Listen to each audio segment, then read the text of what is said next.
All right, sports fans, how's everybody out there doing? William Martin coming at you one more time here on YouTube with another edition of the 300 Pounds of Sports Knowledge Podcast. Now, the race to the bottom is alive and well in the NFC East, as every team in that division still has an opportunity to win this division. It's a situation, I've said it before and I'll say it again. At one point, it looked like the Philadelphia Eagles were the team to beat. It looked like they were going to elevate their game to that next level and, separate themselves from the Giants, Washington, and Dallas.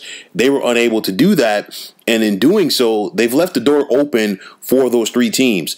Now, here through 10 games for all of these teams, excuse me, the Eagles are 3-6-1. That tie to Cincinnati definitely helps them. But you're looking at the Giants at 3-7. Washington is 3-7, and Dallas is 2-7. And of course, Dallas is currently playing, as this podcast is being recorded, on the road versus the Minnesota Vikings. So with that said, somebody definitely has to win this division. But you look at, some things that could, lean towards, getting an idea of who's going to do it. Who has the edge at quarterback? At this point, I have to give it to Washington. I know that Daniel Jones is playing better for the Giants, but I'm still not sold on him being able to consistently make plays with his arm in the pocket. That's the big thing. Carson Wentz, he's been a big-time disappointment this season for the Eagles. Andy Dalton is back under center for the Dallas Cowboys, but, he's had his fair share of ups and downs throughout his respective career. Obviously, the majority of that came as a member of the Cincinnati Bengals. I look at Alex Smith and everything that he's been through. He's had a solid career, but then everything he's been through to get back to this point. And, Alex Smith, just to do that is mentally tough. And you look for the mentally tough guys to kind of get you over the edge and get you over the hump. And because of that, I'm going to give the edge to Washington. Who has the coaching edge right now? And honestly, I'm going to give that nod to the Giants. First-year head coach Joe Judge, he goes out there and he lights a fire under his team every single Sunday. He asks no quarter, he gives no quarter. And it's a situation he's looking to change the culture and build his program with the Giants. Now, Ron Rivera, the Washington's head coach, he has had a bout with cancer. And I know some people are going to listen to this and say, well, you gave the edge to Alex Smith at quarterback. Why not do the same with Ron Rivera as the head coach? I know that Ron Rivera is in his first year as the head coach of Washington, just like Joe Judge is. But at the end of the day, I just don't see a situation where Ron Rivera has his finger on the pulse of Washington in the fashion that Joe Judge has his finger on the pulse of the Giants right now. Mike McCarthy is also in his first year with the Dallas Cowboys, and he's had his fair share of downs more than his ups. And Doug Peterson right now, he's really struggling with this Philadelphia team. Who has the best team? On paper, I know that the Eagles have the injuries, but they still have the best team. Dallas still has a talent at the skill positions on offense. It hasn't worked out. They have a lot of injuries on the offensive line. Of course, we know that Dak Prescott is out for the season, and they've had their woes on the defensive side of the ball. The Giants, they don't have the talent, but they play hard, and that's a big thing right there. Washington, the same thing for this club under first-year head coach Ron Rivera. I give the edge to the Eagles, but at the end of the day, talent alone does not win, because if that was the case, Philly would be sitting pretty at either 6-4 or 7-3 right now in the catbird seat of this division. That's not the case. Who has the best defense right now? And I'm going to give that edge to the Giants, because it's a situation where they bend but don't break. Patrick Graham, their defensive coordinator, gives them an opportunity to win each and every week. You look at the defensive line play has been getting better. Blake Martinez is starting to shore things up at middle linebacker, and they have a veteran presence in that secondary with the likes of Logan Ryan and James Bradbury. You look at Philly, they've had their woes. They have the talent back there, but they get picked apart at times. We talked about the woes so far for Dallas. Washington definitely has the talent on their defensive line, but it has not resulted in consistent wins. With all of that said, you look at the schedules remaining for each and every one of these teams. The Eagles, by far, definitely have the toughest schedule. They're home for Seattle. They're at Green Bay. They're home for New Orleans. They're at Arizona. They're at Dallas. And they're home for Washington to finish the season. The Giants, they have Cincinnati on the road this coming Sunday. That right now looks like a much more winnable game due to the fact of the ACL injury to Bengals rookie quarterback Joe Burrow. However, with that said, if you look inside of the Giants-Bengals series throughout their time together in the NFL, the road team has really never won in this series. So with that said, the Giants have never won in Cincinnati, so we'll have to see if that trend continues this Sunday when they are on the road to take on the Bengals. After that, the Giants will travel to take on Seattle. They're home for Arizona. They're home for Cleveland. They're at Baltimore, and they're home for Dallas. You look at Washington's remaining schedule, and this is a big game. This Thursday on Thanksgiving Day. They're at Dallas, they're at Pittsburgh, they're at San Francisco. So they're about to kick off a 3-game road trip.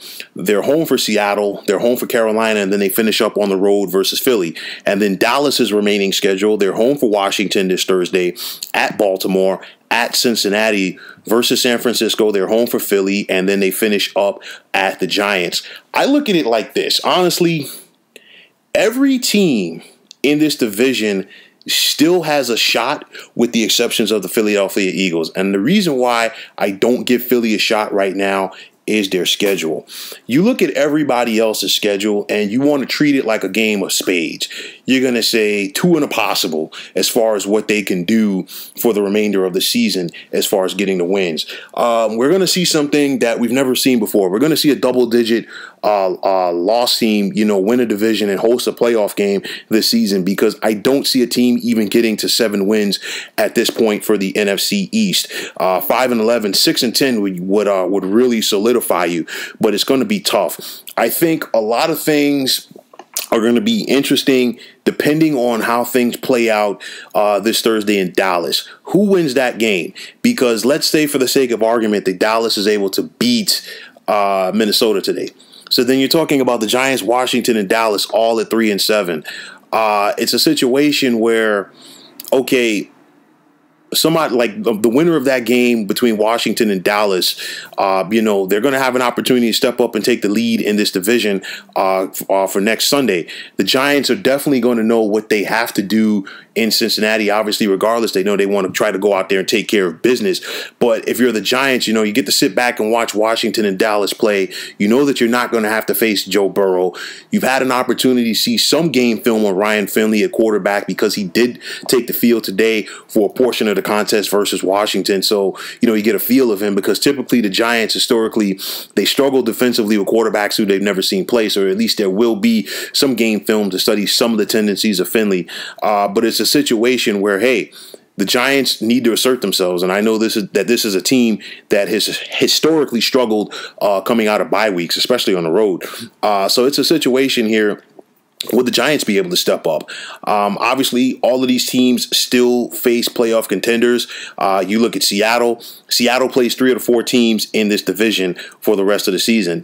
San Francisco has a couple of games versus the NFC East. Baltimore has a couple of games versus the NFC East. So it's a situation. These teams definitely are going to have a say in who goes out there and wins this division.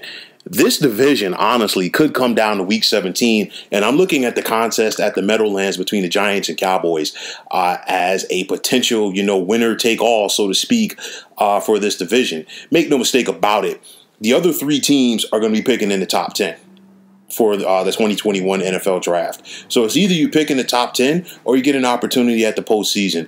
I definitely, from the Giants standpoint, and Joe Judge and his program, he would definitely love that, because he would get the opportunity to maybe accelerate his program and showing his young squad that, hey, listen, we have what it takes to get to the postseason. We won our division. If you're Philly, you definitely want to try to hold on to do something. Dallas, it would definitely be something to build off of going into 2021 with all of the litany of injuries that they've had. And for Washington, as Ron Rivera looks to establish his program there.